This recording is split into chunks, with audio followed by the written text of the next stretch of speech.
You and I are holding a new product orientation. We've got 2 data sets, people who are required to attend and people who are enrolled.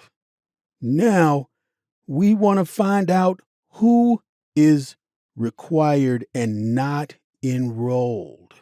In other words, we want to fish out our recalcitrant people.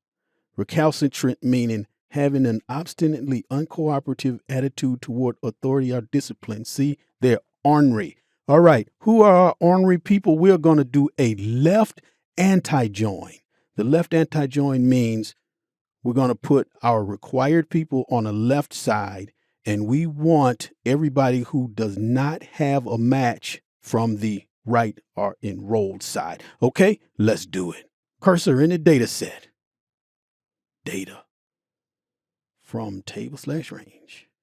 Here is our required query. Close and load this as a connection only. Okay. Next, our enrolled query. And rather than go all the way back out, I'm going to show you a trick. This is the enrolled query. I'm going to stay right here and go to Combine, Merge Queries as New. What that's going to do is create a new query that will be its own new query. Because if I made a merge right now, the required query would get merged onto the enrolled query. I don't want that. So we're merging query as new.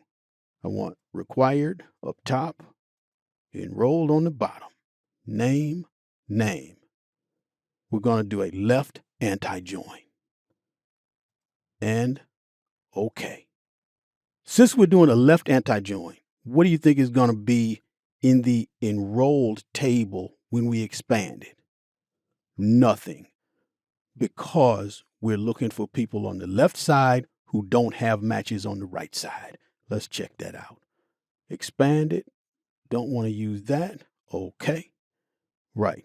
There is nothing there. So what we could really do is get rid of that step and then right click, remove.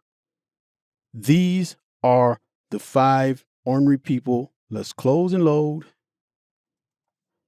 And then Latika signed up for the Tuesday session. Go back, data, refresh. Now we just have 4 people to figure out what's going on. You got to get signed up.